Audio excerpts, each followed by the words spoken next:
साथ स्टार्ट करें क्लास को। आज का हमारा टॉपिक है वेक्टर्स।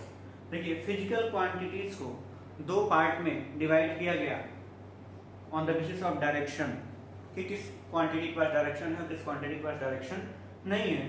तो उसके बेसिस पे दो पार्ट में डिवाइड किया गया। एक होता है स्केलर क्वांटिटी, यानी कि वो क्वांटिटी जिनके पास सिर्फ और सिर्फ मैग्नीट्यूड होता है, उन्हें हम स्केलर कहते हैं। लेकिन वो क्वांटिटी जिनके पास मैग्नीट्यूड और डायरेक्शन दोनों ही होता है, उनको हम कहते हैं वेक्टर क्वांटिटी। जैसे आप किसी भी ऑब्जेक्ट के ऊपर फोर्स लगा रहे हैं, तो एक फोर्स की वैल्यू होगी कि 10 न्यूटन, 20 न्यूटन, आपने जो भी लगाया, एंड स्पेसिफिक डायरेक्शन होगा, क्योंकि फोर्स के डेफिनेशन में आपने यही पढ़ा है, पुश और पुल। तो आइदर आप अपनी तरफ खींच रहे होंगे, अपने से दूर कर रहे होंगे, तो एक स्पेसिफिक डायरेक्शन हो गया किसी भी चीज का। ग्रेविटी का भी एक डायरेक्शन होता है, हमेशा अपने सेंटर की तरफ खींचती है, अर्थ अपने सेंटर की तरफ ऑब्जेक्ट को खींचती है।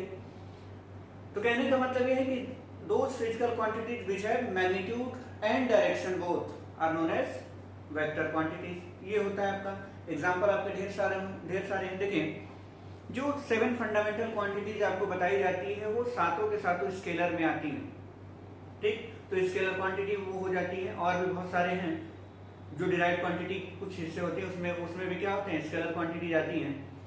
लेकिन वो फिजिकल क्वांटिटी जिनमें डायरेक्शन आ जाए, इन्वॉल्व हो, वो उसको हम क्या कह रहे हैं, वेक्टर क्वांटिटी। अब वेक्टर क्वांटिटी को दो पार्ट में दो मेन पार्ट टाइप में डिवाइड किया गया। दो टाइप्स होते हैं, ठीक है। वैसे आप नाम बहुत ढेर सारे सुनेंगे, लेकिन बेसिकली जो उनके ओरिएंटेशन की बात करेंगे उसके बेसिस पे दो तरीके का होता है। एक होता है हमारा एक्सियल वेक्टर, दूसरा होता है पोलर वेक्टर। ओके, तो एक्सियल वेक्टर क्या होता है कि वो वेक्टर जिनमें रोटेशनल इफेक्ट है। जैसे आपने टॉर्क का नाम सुना होगा, पिछली क्लासेस में 10th वगैरह में आपने पढ़ा होगा, आपको पढ़ाया गया था मोटर, डीसी मोटर जब पढ़ाया गया होगा तो उसमें बताया गया कि टॉर्क लगता है कॉइल पे। टॉर्क का मतलब क्या होता है कि एक ऐसा फोर्स जो ऑब्जेक्ट में रोटेशन प्रोड्यूस करे, यानी उसको कहते हैं मोमेंट ऑफ फोर्स, ठीक है। तो अगर हम इसको रोटेट कराना है तो एक फोर्स इधर लग रहा है, एक इधर की तरफ लग रहा है, दो फोर्स, और ये क्या हो गया, ये रोटेट करने लगा। तो रोटेशनल इफेक्ट जो फोर्स प्रोड्यूस करता है उसको हम क्या कह रहे हैं, टॉर्क कहते हैं। तो टॉर्क एक एग्जांपल है किसका, एक्सियल वेक्टर का, ठीक। तो क्या कह रहे हैं, a vector which has rotational effect, जिसके पास क्या है, रोटेशनल इफेक्ट होता है। यानी जो वेक्टर, जो physical quantity rotational effect show कर रही होगी, उसको हम क्या नाम दे देंगे, एक्सियल वेक्टर। और ये हमेशा अपने एक्सिस के अलोंग ही रोटेट करेगा, ठीक है। ये हमेशा अपने एक्सिस के अलोंग रोटेट करता है, इसको करें एक्सियल वेक्टर। इसमें एग्जांपल आपका टॉर्क हो गया, मोमेंट ऑफ इनर्शिया आ गया, ठीक है।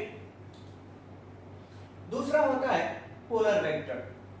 पोलर वेक्टर क्या होता है, जिनमें हेड और टेल हो, ठीक। यानी उस वेक्टर्स को जिसको हम हेड और टेल से रिप्रेजेंट करते हैं। जैसे मान लीजिए कि आपके पास एक वेक्टर है, इसको हम ऐसे रिप्रेजेंट कर रहे हैं, ये एक वेक्टर है, वेक्टर ए, इसमें ये चीज क्या हो गया, आपका हेड हो गया, और ये वाला पोर्शन क्या हो गया, टेल हो गया, ठीक है। तो ये आपका जिन वेक्टर में हेड और टेल होता है और वो ट्रांसलेशनल इफेक्ट शो करें, उन्हें हम क्या कहते हैं, पोलर वेक्टर।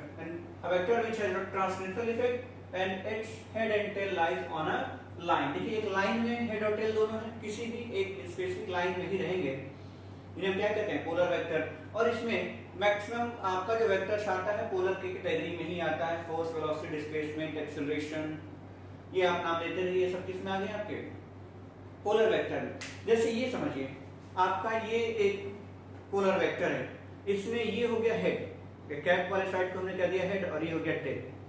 अब इस वेक्टर को आगे की तरफ बढ़ना है तो क्या होगा, ये ऐसे रोटेट करेगा। देखिए, आगे बढ़ना है तो ट्रांसलेशनल इफेक्ट क्या मतलब होगा कि ये ऐसे जाएगा, ऐसे घूमते हुए आगे जाएगा, ठीक। यानी कि अगर हम इसको ऐसे फेंक के मारें, ठीक है, ऐसे फेंक के मारें तो ऐसे जाएगा आगे की तरफ बढ़ते हुए। तो एक तो लीनियर मोशन भी कर रहा है और अपने एक्सिस के अलोंग सर्कुलर मोशन भी करते हुए जा रहा है, रोटेट कर रहा है ना। तो ऐसे मोशन को हम क्या करें, ट्रांसलेशनल मोशन, ठीक। एग्जैक्टली आप इसको ऐसे वेक्टर ऐसे जाएगा, ऐसे घूमते हुए जाएगा, ठीक। तो ये हो जाता है आपका पोलर वेक्टर। अब इसमें जितने भी नाम आप जो और भी टाइप्स आप बुक्स वगैरह में पढ़ते हैं, वो सब पोलर वेक्टर में ही आते हैं, ठीक है। नॉर्मली हर बुक में यही सब लिखा होता है, parallel vector, anti parallel, equal, और भी ढेर सारे नाम है, इसका वो डिस्कस करेंगे। तो इसमें एक पहला आ रहा है पैरेलल वेक्टर। पैरेलल वेक्टर का मतलब जैसे आप पैरेलल लाइंस पढ़े हैं वैसे ही पैरेलल वेक्टर समझिए, ये पोलर वेक्टर की जैसा ही है, तो दो वेक्टर ऐसे रिप्रेजेंट कर दीजिए पैरेलली। ठीक, ये आपका वेक्टर ए और दूसरा वेक्टर बी, ये दोनों ही क्या है, पैरेलल वेक्टर है। ठीक है, अब पैरेलल वेक्टर में क्या है, डायरेक्शन सेम होता है और मैग्नीट्यूड इक्वल भी हो सकता है और नहीं भी इक्वल हो सकता है। यानी कि देखिए ये भी देखिए, तो ये भी एक क्या है, पैरेलल वेक्टर्स ही है, डायरेक्शन सेम है, मैग्नीट्यूड अलग अलग है। यहाँ मैग्नीट्यूड को हमने क्या किया, सेम किया हुआ है। नेक्स्ट होता है anti parallel vectors. Anti parallel मतलब डायरेक्शन बिल्कुल 180 डिग्री का फेज शिफ्ट मिलेगा उसमें, अपोजिट डायरेक्शन में। ठीक, अगर एक ईस्ट में जा रहा है तो दूसरा वाला जस्ट वेस्ट में होगा। तो ये चीज, ये हमारा हो गया, ये हमने कह दिया वेक्टर ए और दूसरे को हमने कह दिया वेक्टर बी। देखिए यहाँ मैग्नीट्यूड इक्वल है, डायरेक्शन अपोजिट है। अब यहाँ हो सकता है कि मैग्नीट्यूड अनइक्वल हो जाए, लेकिन डायरेक्शन क्या हो गया, अपोजिट हो गया। तो जब दो वेक्टर के बीच में डायरेक्शन 180 डिग्री का फेज शिफ्ट हो तो क्या किसमें आएंगे, एंटी पैरेलल वेक्टर्स में आएंगे। नेक्स्ट होता है आपका इक्वल वेक्टर्स। इक्वल वेक्टर्स क्या होते हैं, वो वेक्टर जिनमें मैग्नीट्यूड और डायरेक्शन दोनों ही सेम हो। तो अगर बात करेंगे कि पैरेलल वेक्टर का ये हिस्सा किसमें आ सकता है, इक्वल वेक्टर में आ सकता है, लेकिन इसको इक्वल वेक्टर भी कह सकते हैं। तो इक्वल वेक्टर जिनके पास क्या है, डायरेक्शन भी सेम है, मैग्नीट्यूड भी सेम है, इससे हमने कह दिया इक्वल वेक्टर। ठीक, यानी कि vector A equals to vector B यहाँ कह रहे हैं, और यहाँ कहेंगे vector A parallel to vector B. ये दो चीजें हैं। ओके, अब इसमें नेक्स्ट आता है आपका कोइनिशियल, कोप्लेनर, इनके बारे में डिस्कस करेंगे।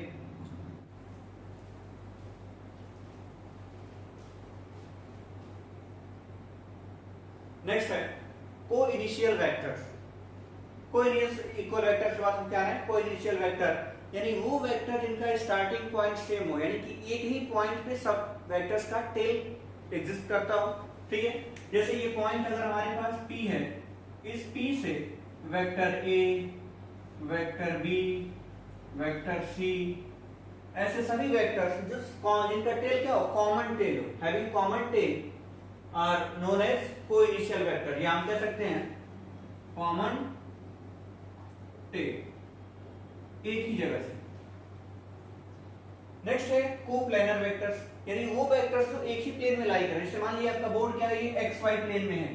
ठीक है, ये इसमें एक्स हो गया, ये वाई हो गया, तो ये एक्स वाई प्लेन है।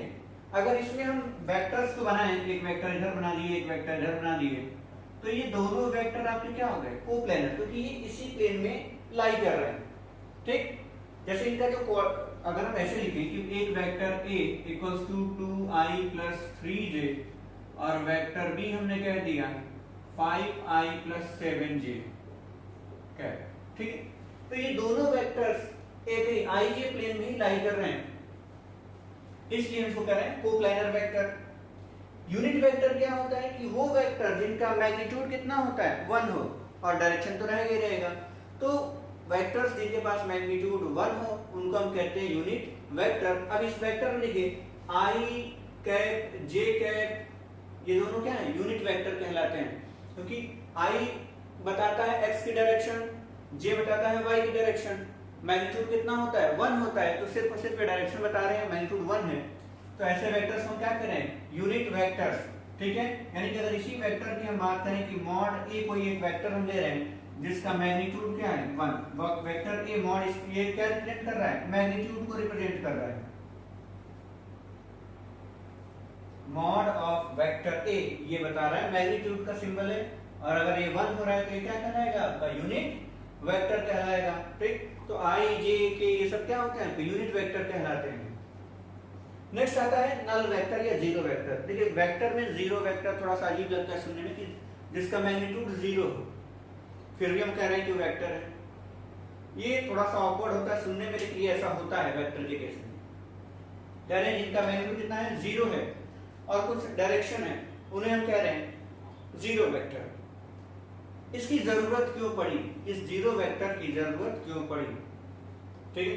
अगर मान लीजिए आपके पास दो वेक्टर दे रखे हों, वेक्टर ए और उसी का नेगेटिव वेक्टर बी, जिसको हमने कह दिया -a, तो दो वेक्टर अपोजिट डायरेक्शन में दे रखे हों, इक्वल मैग्नीट्यूड दे रखे हों, तो जब उनको ऐड करेंगे तो क्या आएगा? 0।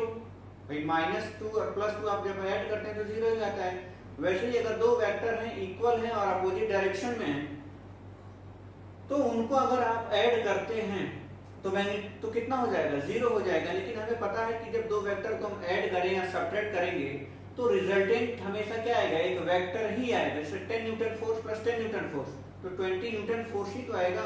तो दो वेक्टर को जब ऐड करेंगे तो रिजल्ट भी क्या आएगा? वेक्टर आएगा। इसलिए 0 को हमने क्या किया? वेक्टर के फॉर्म में रिप्रेजेंट किया कि ये वेक्टर है, कुछ डायरेक्शन होगा, लेकिन मैग्नीट्यूड कितना होगा? 0। वैसे अगर किसी वेक्टर में स्केलर का प्रोडक्ट करा रहे हैं, किसी स्केलर से हम क्या करें? मल्टीप्लाई करा दे रहे हैं। जैसे 0 नंबर हमारे क्या है? स्केलर है, एक मैग्नीट्यूड है। इस 0 से अगर हम मल्टीप्लाई करा दिए किसी वेक्टर में, तो उसका पूरा का पूरा मैग्नीट्यूड क्या हो जाएगा? 0 हो जाएगा। लेकिन वो था तो वेक्टर ही, ठीक था, वो वेक्टर है, उसके पास डायरेक्शन तो अभी भी रहेगा, मैग्नीट्यूड भले ही 0 हो गया। तो वही फोर्स क्या हो गया? 0 न्यूटन फोर्स। हम इसको कह रहे हैं 0 न्यूटन फोर्स। अगर ये फोर्स F न्यूटन है, उसको हमने 0 से मल्टीप्लाई करा है, तो रिजल्ट मिल रहा है 0 न्यूटन फोर्स मिल रहा है। एक रह जा रहा है क्या आपका? कोलिनियर वेक्टर्स, यानी एक ही लाइन में जब बहुत ढेर सारे वेक्टर्स, उन सभी वेक्टर्स को हम क्या कहेंगे? कोलिनियर। मैथ्स में ये सारे टर्म्स आप पढ़े भी हैं पहले से। तो जैसे ये वेक्टर्स हैं, ये vector A, vector B, vector C, ये सभी क्या है? एक लाइन में है। इनको हम क्या कहेंगे? Collinear vectors. ओके, तो ये था आपका टाइप्स ऑफ वेक्टर। ठीक, बेसिकली आपको हमेशा याद रखना है दो टाइप्स ही होता है, बाकी ये सब के सब किस में आ जाते हैं? पोलर वेक्टर में आते हैं। ओके, अब इसमें आता है कि वेक्टर को हम कैसे ऐड करें। हमने भी यहाँ बात की वेक्टर एडिशन की, सब्ट्रैक्शन की। तो वेक्टर पे हम arithmetic operation like addition, subtraction, multiplication, ये 3 कर पाते हैं, डिवीजन नहीं करते हैं। उसका रीजन जब हम पढ़ेंगे तब, मतलब अगले क्लास में बताऊंगा आपको, जब मल्टीप्लिकेशन कर लेंगे फिर। लेकिन अभी फिलहाल हमारा जो अगला टॉपिक होगा वो क्या होगा? वेक्टर को हम कैसे ऐड करेंगे उसकी बात करेंगे, यानी वेक्टर एडिशन के कौन कौन से रूल्स हैं उसको हम डिस्कस करेंगे। तो वेक्टर में अगला टॉपिक हमारा है एडिशन ऑफ वेक्टर्स। ठीक है, तो देखिए वेक्टर एडिशन के 3 रूल्स हैं, 3 लॉ हैं। वो लॉ क्या क्या है? पहला होता है triangle law of vector addition, दूसरा होता है parallelogram law of vector addition, और एक तीसरा होता है polygon law of vector addition. तो अभी हम पॉलीगन लॉ को इन दोनों के बाद डिस्कस करेंगे। पहले देखते हैं ट्रायंगल लॉ क्या कहता है, पैरेललोग्राम लॉ क्या कहता है। ट्रायंगल लॉ ये कहता है कि अगर दो वेक्टर्स हैं आपके पास और दोनों को किसी ट्रायंगल के एडजेसेंट साइड्स पे अगर आप रखते हैं सेम ऑर्डर में, सेम ऑर्डर का मतलब आइदर क्लॉकवाइज और एंटी क्लॉकवाइज, उन दोनों वेक्टर्स को रख रहे हैं, तो जो क्लोजिंग साइड होगा वो क्या होगा? Resultant of the 2 vectors. दोनों वेक्टर्स को जोड़ने के बाद से जो रिजल्टेंट मिलेगा वो तीसरे साइड से रिप्रेजेंट किया जा रहा है, और तीसरे साइड की डायरेक्शन क्या होगी? अपोजिट ऑर्डर होनी चाहिए, फर्स्ट और सेकंड, जो हमने पहले दोनों वेक्टर्स को जिस ऑर्डर में रखा है उसके अपोजिट ऑर्डर में। ठीक, पैरेललोग्राम लॉ क्या कहता है? पैरेललोग्राम लॉ ये कहता है कि दो वेक्टर्स को पैरेललोग्राम के साइड्स के फॉर्म में रखिए। ठीक, कोई इनिशिएट करना है इसमें, दोनों को कॉमन का टेल क्या होना चाहिए? कॉमन पॉइंट पे होना चाहिए। तो उसी कॉमन टेल से निकलने वाला जो डायगोनल होगा वो रिजल्टेंट होगा। यही स्टेटमेंट कह रहे हैं यहाँ पे। ठीक, अगर है ट्रायंगल लॉ करिए, if two non-zero vectors can be represented by the 2 adjacent sides of a triangle taken in same order, then their resultant is represented by the third side of the triangle taken in opposite order। ये बात आपको ध्यान में रखना, opposite order होना चाहिए। Okay, तो यहाँ देखते हैं कैसे रिप्रेजेंट करेंगे। ये ज्योमेट्रिकल एनालिसिस है, ये क्या है हमारा? ज्योमेट्रिकल है, ज्योमेट्रिकल एनालिसिस हम कर रहे हैं इसका। इसके बाद से जब ये कर लेंगे उसके बाद उसका एनालिटिकल एनालिसिस करेंगे, एनालिटिकल मेथड से हम पढ़ेंगे। तो ज्योमेट्रिकल एनालिसिस हम कर रहे हैं। इसमें देखिए आपके पास मान लीजिए कि दो वेक्टर दे रखा है, वेक्टर ए और ये है वेक्टर बी। दो वेक्टर है, वेक्टर ए है, वेक्टर बी, कहीं भी रख दिया गया प्लेन में, कोप्लेनर वेक्टर दे रखे हैं। इनके बीच में एंगल मान लीजिए कुछ दे रखा होगा थीटा। ठीक। अब इसको कैसे ट्रायंगल लॉ के फॉर्म में बनाएंगे, ठीक है। तो ट्रायंगल लॉ के लिए क्या है कि दोनों वेक्टर को सेम ऑर्डर में रखिए, ठीक है। आप नाम बदल इसको बी कर देते, इसको ए कर देते। ए को हम रेफरेंस मान लेते हैं, हमारा वेक्टर ये हो गया, हमने इसको रेफरेंस माना। अब ए के रिस्पेक्ट में ये कितना एंगल बना रहा है, ये मान लीजिए थीटा डिग्री अगर है, तो दूसरे वेक्टर को जो वेक्टर बी है सेम ऑर्डर में लेके जाना है। तो अगर इसको हम एंटी क्लॉकवाइज लेकर के जा रहे हैं तो ये भी एंटी क्लॉकवाइज होना चाहिए। तो यहां से थीटा डिग्री एंगल पे हमने क्या कर दिया, वेक्टर बी को रिप्रेजेंट कर दिया, ठीक। ए और बी का हमने इसको एक रेफरेंस माना वेक्टर ए को, उसके हेड से वेक्टर बी का टेल स्टार्ट कर रहे हैं, किस ऑर्डर में जा रहे हैं, एंटी क्लॉकवाइज में जा रहे हैं। अब इसको ट्रायंगल बनाना है तो एक साइड से क्या करना पड़ेगा, क्लोज करना पड़ेगा। अब इसको क्लोज करना चाहते हैं तभी ये रिप्रेजेंट क्या करेगा, रिप्रेजेंट करेगा। लेकिन ऑर्डर क्या होना चाहिए, अपोजिट। ये दोनों एंटी क्लॉकवाइज हैं तो हम इसको क्या करेंगे, क्लॉकवाइज में रिप्रेजेंट कर देंगे। तो ये हो जाएगा आपका जो क्लोजिंग साइड हो जाएगा, क्या हो जाएगा, रिप्रेजेंट कर रहा है ये चीज आपका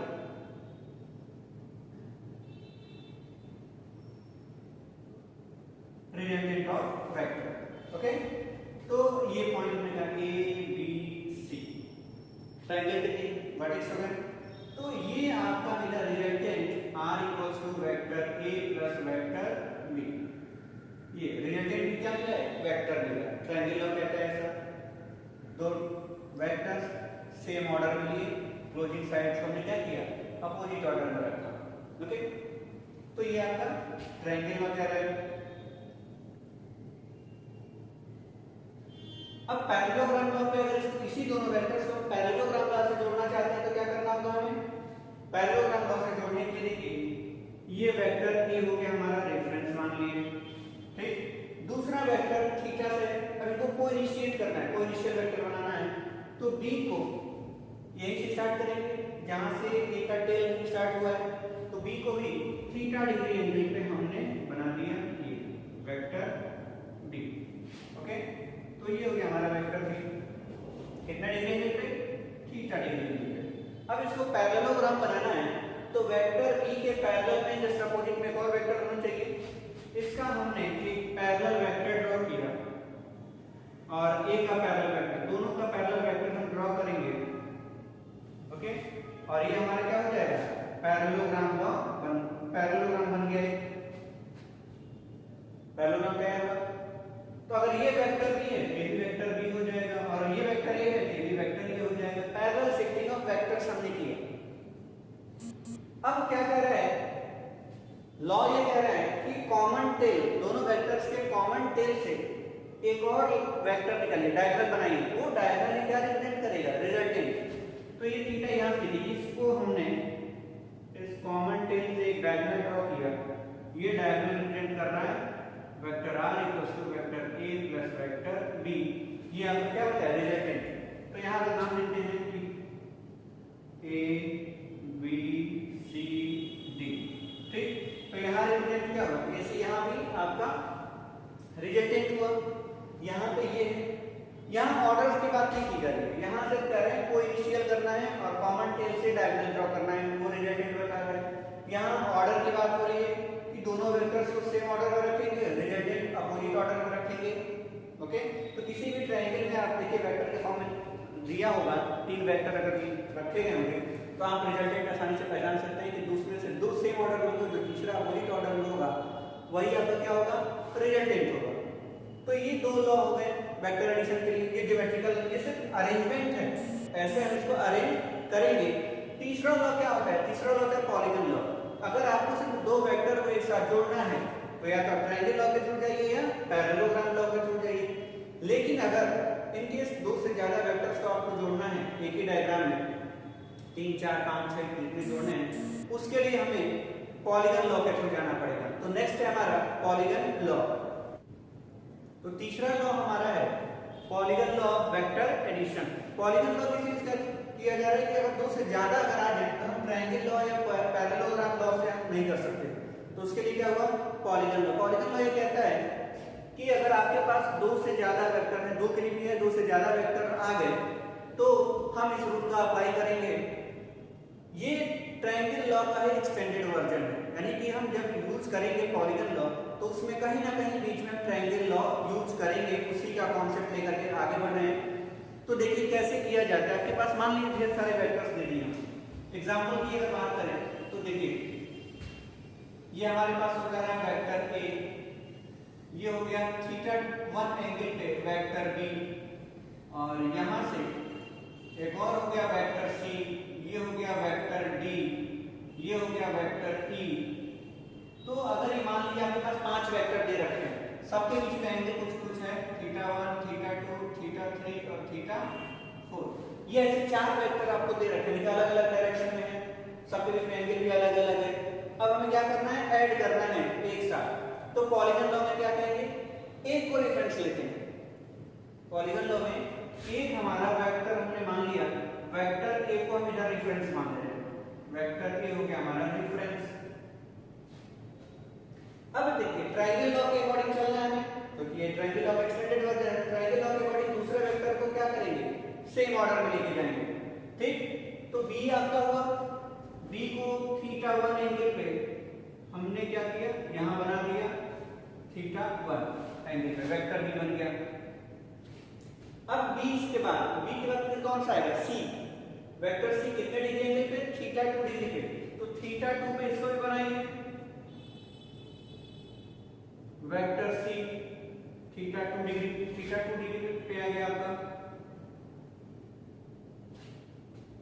सी के बाद क्या है, वेक्टर डी, डी और सी के बीच में कितना है, थीटा 4, तो ये आ जाएंगे, ये हो गया आपका, और इसको हमने कर दिया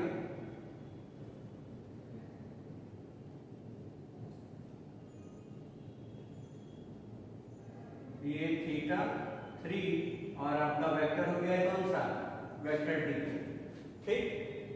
अब डी के बाद नेक्स्ट है वेक्टर ई, ई और डी के बीच में थीटा 4, तो ये चला गया एंगल, और यहां से आ गया आपका थीटा 4, थोड़ा सा ज्यादा हो रहा है, इसको हम कर रहे हैं, तो ये आ गया थीटा 4 एंगल पे वेक्टर मिला आपको ई। अब पांचों वेक्टर हमने रिप्रेजेंट कर दिया सेम ऑर्डर में, देखिए सेम ऑर्डर में चल रहे हैं, सब एंटी क्लॉकवाइज लेके जा रहे हैं। तो जो क्लोजिंग साइड होगा, क्लोजिंग साइड को क्या करेंगे, अपोजिट ऑर्डर में रखेंगे, और वही आपका रिजल्टेंट बताएगा। ओके, तो यहां से हमने ये भेज दिया, ये आपका क्या रिप्रेजेंट कर रहा है, R vector. Okay, resultant vector हो गया। अब इसमें कह रहे हैं कि ट्रायंगल लॉ का एक्सटेंडेड वर्जन है, तो कैसे इसमें ट्रायंगल लॉ लगाएंगे। तो ट्रायंगल लॉ लगाने के लिए ट्रायंगल लॉ क्या करता है, सिर्फ दो वेक्टर को एक साथ ऐड कर सकते हैं जो सेम ऑर्डर में हैं। देखिए ए और बी सेम ऑर्डर में हैं, इनको अगर आपको इनका रिजल्टेंट निकालना है तो क्या करेंगे, एक थर्ड साइड ले रहे हैं, जो क्या हो रहा है, देखिए क्लोजिंग साइड, थर्ड साइड जो हमने लिया वो क्या है, क्लोजिंग साइड है, और ये रिप्रेजेंट करेगा vector A plus vector B. वाह, बिल्कुल ये नीचे वाला है, ऊपर बन रहा है। अब इन दोनों को जोड़ने के बाद से एक नया वेक्टर मिल चुका है a प्लस बी, ये मिला। ये एक वेक्टर, इसका भी डायरेक्शन क्या है, अब देखिए तो इन दोनों के लिए एंटी क्लॉकवाइज है, लेकिन अब ये हमारे पास आ चुका है, इन दोनों को भूल जाए a और b को। अब a plus B anticlockwise c के लिए, और c भी एंटी क्लॉकवाइज, इनको बंद करना है तो क्लॉकवाइज ऐसे घुमा लीजिए, तो ये एक और वेक्टर जा रहा है जो इसे क्लोज किया, किसको, a प्लस बी और वेक्टर c को। तो इन दोनों को जोड़ने के बाद हमें मिला vector a plus vector b plus vector c, एक नया वेक्टर मिल चुका है। अब ये नया वेक्टर किसके साथ जुड़ेगा, वेक्टर d के साथ। देखिए ये भी इसके लिए एंटी क्लॉकवाइज, तो फिर उल्टा डायरेक्शन में अपोजिट ऑर्डर में क्या करें, क्लोज कीजिए। तो देखिए क्लोज कर रहे हैं तो एक और आपको नया मिला वेक्टर, जोड़ने के बाद से किसके साथ जोड़ रहे हैं, a plus b plus c के साथ b को जोड़ रहे हैं, तो मिला आपके पास क्या, vector a plus vector b plus vector c plus vector d। Okay, अब ये वेक्टर किसके साथ जुड़ रहा है, वेक्टर e के साथ, तो a b c d को जोड़ दिए e के साथ, तो आपको क्या मिल चुका है, रिजल्टेंट मिल गया है। ओके, तो अब ये रिजल्टेंट क्या हो जाएगा, resultant vector will be equals to vector A plus vector B plus vector C, ठीक है, और प्लस वेक्टर डी और प्लस वेक्टर ई, ये आपको मिल गया सिंगल डायग्राम में। पैरेललोग्राम लॉ को सिंगल डायग्राम में देखिए आ गया पूरा का पूरा एक ही साथ। ए और बी को जोड़े थे प्लस मिला, इसको किसके साथ जोड़े, सी के साथ मिला नया वेक्टर, इसको जोड़ के डी के साथ मिला नया वेक्टर, इसको जोड़ के ई के साथ मिला नया vector, which is the resultant of vector A plus vector B plus vector C plus vector D plus vector E. तो ये हुआ आपका पॉलीगन लॉ। ठीक, तो देखिए तीनों डायग्राम आपके सामने दिख रहा है, ये पहला, ये दूसरा पैरेललोग्राम लॉ, ये तीसरा। एक बार और सुनिए, ट्रायंगल लॉ में दो वेक्टर ले रहे हैं, ट्रायंगल के दो साइड रिप्रेजेंट कर रहे हैं सेम ऑर्डर में, अपोजिट साइड को अपोजिट ऑर्डर में, वो हो गया रिजल्टेंट। उसी को अप्लाई करके पॉलीगन लॉ में जहां दो से ज्यादा को जोड़ना पड़ रहा है। पैरेललोग्राम लॉ में हम क्या कर रहे हैं कि दो वेक्टर को ले रहे हैं, दोनों वेक्टर को कोइनिशिएट कर रहे हैं, यानी कॉमन टेल एक उनका टेल एक कॉमन पॉइंट पे आ रहे हैं, उसी कॉमन टेल से डायगोनल ड्रॉ कर देंगे पैरेललोग्राम का, और वो क्या रिप्रेजेंट करेगा, resultant of two vectors, vector A and vector B. So this is all about the geometrical analysis of vector addition. Now we will deal with analytical method for the addition of vectors. Thank you.